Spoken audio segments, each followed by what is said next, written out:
அன்பே சிவம் மனமே குரு என்றுணர்த்திய குருவே போற்றி.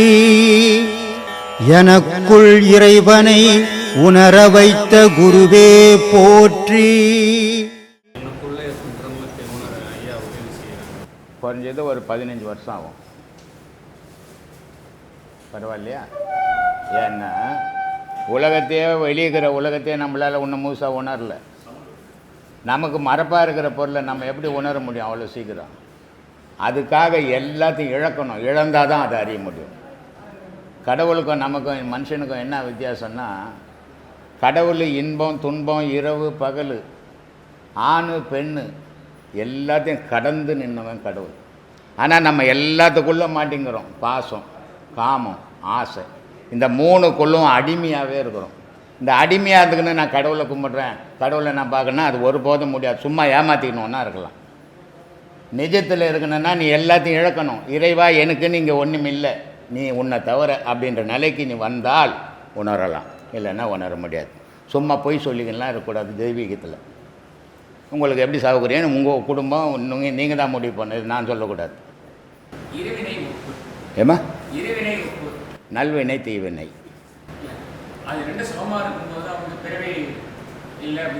இல்லை, ரெண்டுமே சுகமாக இருக்கக்கூடாது. ரெண்டுமே இருக்கக்கூடாது. சமமாக இருந்தாவே நீ பிறந்துக்கினே தான் இருப்ப. அது ரெண்டுமே நல்வினையும் இருக்கக்கூடாது, தீவினையும் இருக்கக்கூடாது. அது ரெண்டும் இல்லைன்னா தான் உனக்கு பிறப்பு இல்லை. நல்வினை இருந்தாலும் பிறந்துக்கினே இருப்ப அதை தீக்கிறதுக்கு, தீவினை இருந்தாலும் அதை தீக்க பிறந்துக்கினே இருப்பேன். அப்போது ரெண்டும் இல்லாத நிலை தான் இறைநிலை. அப்போ தான் பிறப்பு நிற்கும். ரெண்டு இருந்தாலே பிறப்பு வந்துக்கினே இருக்கும். நல்வினை செய்ததால் தான் நீங்கள் வந்திருக்கிற. ஏன்னா இந்த நாட்டம் வருது. தீவினை செய்யும்போது இந்த நாட்டம் வராது. சாயா கடை, ரவுடி, கல், கஞ்சா, குப்பை, கூலம் அதில் போயிடுவீங்க. நல்வினைக்கும் தீவினைக்கும் என்ன வித்தியாசம்னா, நீ நல்வினை செய்ய செய்ய உன்னை நல்ல பாதைக்கு வச்சுன்னு வந்துடும். அது தீவினை செய்ய செய்ய உன்னை நல்ல பாதையில் இருந்தீங்கன்னா கூட கெட்ட பாதைக்கு வலிச்சின்னு போயிடும். இந்த செயலுக்கு ஏற்ற மாதிரி தான் நம்மளுடைய வாழ்க்கை அமையும். அதனால தான் நெட்டில் கூட சொல்லியிருப்பேன், நல்லதை செய்யுங்க, துன்பப்படுறீங்கன்னு கவலைப்படாதீங்க, அந்த துன்பம் ஒரு நாள் நீங்கிடும். தீவினை செய்யும்போது அன்றைக்கி நல்லா இருக்கும், பின்னாடி வர துன்பத்தை தீர்க்கவே முடியாது அப்படின்னு சொல்லியிருப்பேன். அதனால் நல்வினை செய்யுங்க, நல்லதே கிடைக்கும் உங்களுக்கு. ஏன்பா கடவுளை உணரணும். முதல்ல உணரு. கடவுள் அட்ரஸ் கொடுத்துக்கிறாரா? எங்கன்னா அட்ரஸுக்கு தான் கடவுளுக்கு இந்த ஊரில் இருக்கிறேன், இந்த கோயிலில் இருக்கிறேன், இந்த தெருவில் இருக்கிறேன்ட்டு அப்புறம் எப்படி உணர்வேன்? ஒரு ஆள் தெரிஞ்சால் தானே அந்த ஆள் பார்க்க முடியும். தெரியாதாலும் எங்கே போய் தேடுறது நம்ம? சொல்லுவான். இது மாதிரி தான் நிறைய பேர் ஏமாந்து சுற்றிங்கிறாங்க. கோயில் கோயில் கோயில் கோயிலாக இன்னமும் சாமிங்க அங்கே இருக்கிற மாதிரி. கடவுள்ன்றதே உனக்குள்ளே தான் இருக்கிறாரு.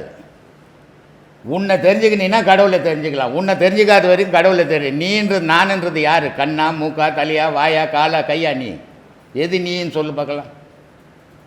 அப்போ உன்னையே உனக்கு தெரியலையே, அப்புறம் கடவுளை எப்படி தெரிஞ்சிக்க முடியும்? அப்போ முதல்ல உன்னை அறி, கடவுளை அறியலாம். அதனால் கடவுளை தெரிஞ்சுக்கிறது அவ்வளோ சாதாரணமான விஷயம் இல்லை. அவன் காட்டில் சோறு தண்ணி இல்லாத உள்ள உச்சந்தலை முடி தரைக்கு போச்சு, கால் நகங்கள்லாம் சுருண்டு போச்சு. அவனே கடவுளை பார்க்க முடியலைங்க. ஊர் உள்ளதுக்குன்னு நான் பார்த்துட்டேங்க, நான் சேவிச்சிட்டேங்க அப்படின்னு நான் சொத்து சுகத்தை சேர்த்து வச்சு. சொத்துக்கும் சுகத்துக்கும் கடவுளுக்கும் சம்பந்தமே கிடையாது. உடலுக்கும் கடவுளுக்குமே சம்பந்தம் கிடையாது. அப்புறம் மற்றதில் எங்கே சம்பந்தம் படும்? அதனால் உன் உள்ளத்தை சீர்படுத்தி உன் மனசை உனக்குள்ளவே திருப்பிக்கும். உன்னையே யோசித்து நான் யார், நான் யார், நான் யார், எதுக்கு பிறந்தேன், ஏன் வளர்ந்தேன், சாகரத்துக்காக பிறந்தேன்னு கேள்வி கேட்டுனேரு. கடவுளை தெரிஞ்சுக்கலாம். சொல்கிறாரு சிவாய்க்கர், கடவுள்ன்றதை ஒரு ஊராக சோறு கட்டின்னு திரியிறான்டா தேடிக்கின்னு, ஆனால் பார்க்க முடியல. ஆனால் அது அவனுக்குள்ளவே இருக்குது, அவன் அறியவே மாட்டேன்றான் அதை அப்படின்ட்டு. ஓடி ஓடி உட்கலந்த ஜோதியை நாடி நாடி நாட்களும் கழிந்து போய் வாடி வாடி வாடி போன மாந்தர்கள் கோடி கோடி எண்ணி இருந்த கோடியனும். இந்த கடவுளை தேடி செத்து போனோம் எவ்வளோ நீ எண்ணியே சொல்ல முடியாதான்ட்டான். சரி, இப்படி கடவுளை தேடி யாருமே பார்க்கல, செத்து போனவன் எண்ணி சொல்ல முடியல. அப்போ எப்படி தான் கடவுளை தெரிஞ்சுக்கிறான்னா, ஒரு தரித்த நாடியில் ஒடுங்குகின்ற வாய்வினை கருத்தினால் இருத்தியே கபாலமேற்ற வல்லாரில் விருத்தரும் பலராவார் மேனியும் சிவந்திடும் அருள் தரித்த பாதம் அம்மை பாதம் சத்தியோன்றார். உனக்குள்ள தேடினா கடவுள் தெரிஞ்சிருவான்டா, ஊரில் அந்த எண்ணெய் கிடைக்க மாட்டான்டான்ட்டான். அதனால் கடவுள் என்ற பொருள் கை ஜான் அளவில் தான் இருக்குது. ஆனால் கடவுள்ன்ற பொருளை ஆயிரக்கணக்கான மைல் போய் தேடி கிடக்கும். சொல்லிக்கிறீங்க ஒரு உபதேசம்லாம் பத்தாது அப்படின்னு சொல்லிக்கிறீங்களே, நாங்கள் ஒரு உபதேசம்தான் எப்படி அப்படின்னு கேட்டார். அப்போ நான் சொன்னேன், ஒரு வீடு கட்டுறீங்கப்பா, வீடு கட்டினோன்னா பேஸ் மட்டம் போடணும். பேஸ் மட்டம் போட்டுட்டா அது வீடு ஆகிடுமா? அப்போ ஒரு பாடம்ன்றது பேஸ் மட்டம் போடுற மாதிரி மேலே மேலே மேலே கட்டினா தானே அது முழுமை பெறும். அப்போ மேலே மேலே உபதேசம் வாங்கி அந்த உபதேசத்தை சீராக செய்தால் தான் அது முழுமை பெறும். உபதேசம் வாங்கிறதாலேயோ கடவுளே வந்து உபதேசம் கொடுத்தா கூட நீங்கள் செய்யலைன்னா அது உபயோகப்படாது.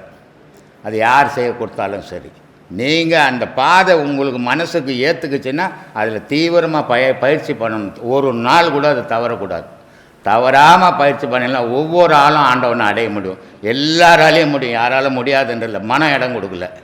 மனம் வெளி உலகத்தில் சுற்றும் போது அதை அடையிறதுக்கு முடியாமல் போயிடுது.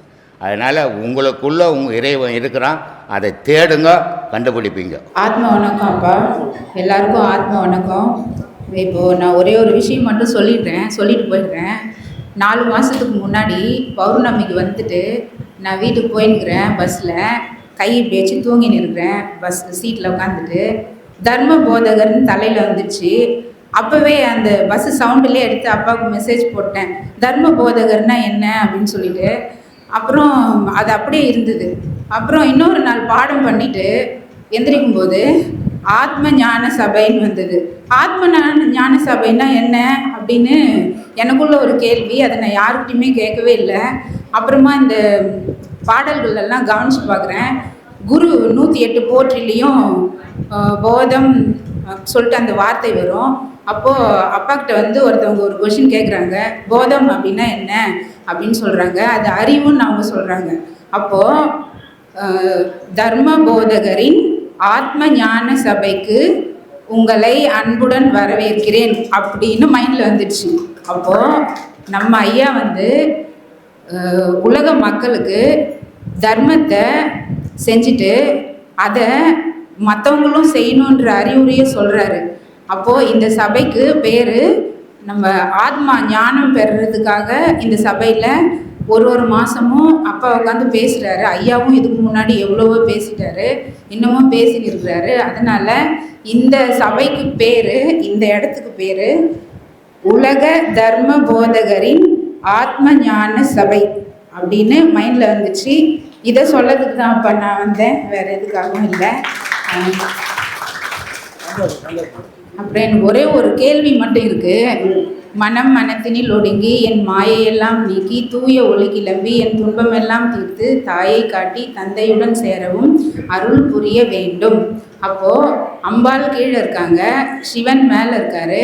இதில் வந்து மூச்சு என்ற காற்று வந்து இந்த உபதேசத்து மூலயமா கொண்டு போயிட்டு உச்சியில் சேர்த்ததால் அந்த குருட்டு கிழவனாக இருந்த சிவனுக்கு கண்ணு வந்துடுது. இது இப்படி இருக்கும்போது அருள் புரியுறது யார் அப்பா? இதில் அருள் புரியுறது யார்? மனம் மனத்தில் மாயையெல்லாம் நீக்கணும் அப்படின்னா எல்லாரும் ஆசைப்படுறோம். மாயை நீங்கினா என்ன பண்ணலாம்? கோயில் குளத்தை போக முடியுமா? ஏதாவது பரிகாரம் உண்டா அப்படின்னா மாயை நீக்கத்துக்கு இங்கே எதுவும் பரிகாரம் இல்லை, நோயை நீக்கத்துக்கும் பரிகாரம் இல்லை, கர்மா வழக்கத்துக்கும் பரிகாரம் இல்லை.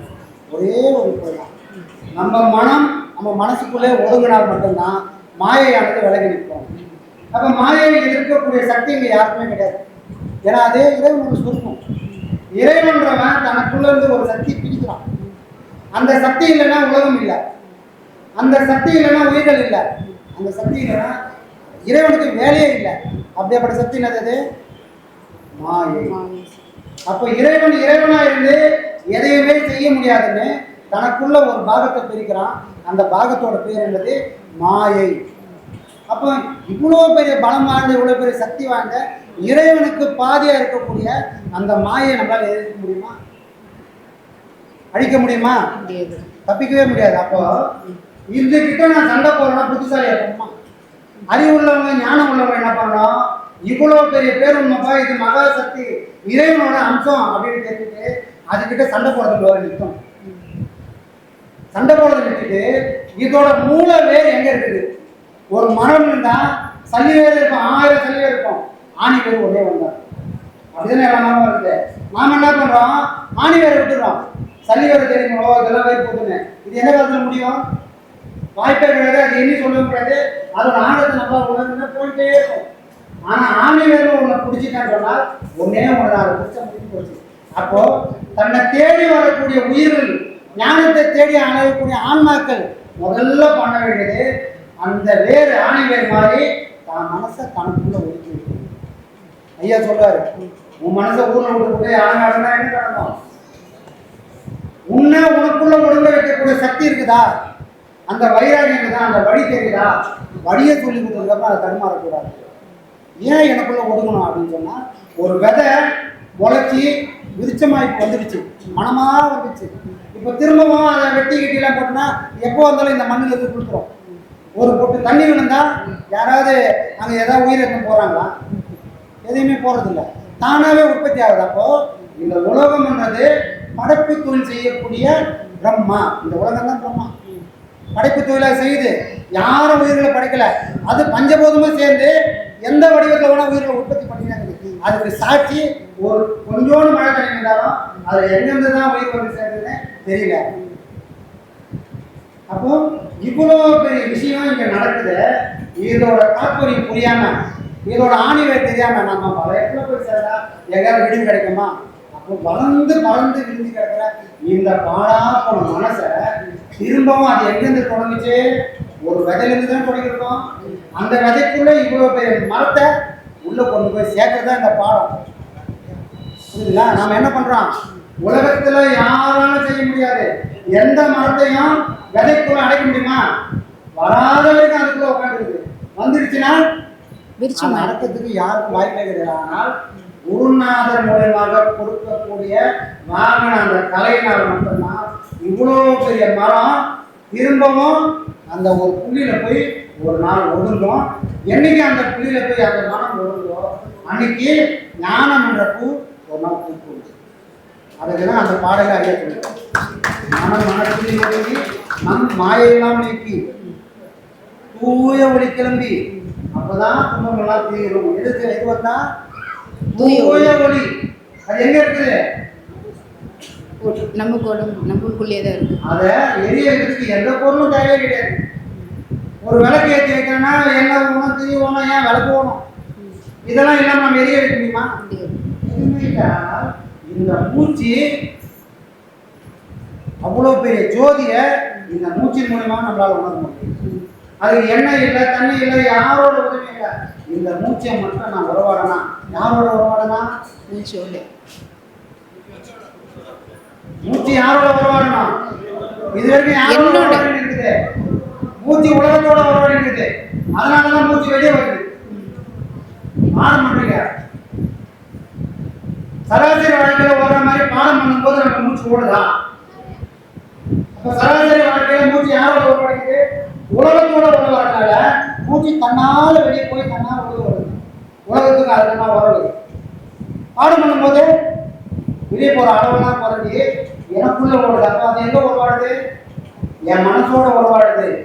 மனசோட உருவாடாத மூச்சு ஒரு நாளும் தன்னை பார்க்கவே முடியாது. அதுக்கும் ஒரு குணம் வேணும். மனம் என்ற வாகனத்தின் மூலமா தான் மூச்சு பயணம் பண்ணணும். வெறும் மூச்சால இறைவனை அடைய முடியாது, தன்னையும் உணர முடியாது. அதுக்கு ஒரு துணை வேணும். அந்த துணை யாருன்னு சொன்னால் இந்த மனம்தான். மனமும் மூச்சும் ஒன்று சேர்ந்து விளையாடனா மட்டும்தான் தன்னை உணர முடியும். தன்னை எழுதி உணரணும். அப்போதான் இறைவன் யாருன்றதை உணர முடியும். அதுக்கு இந்த பாதை, இந்த பயணத்தில் நாம் கடுமையாக போகும்.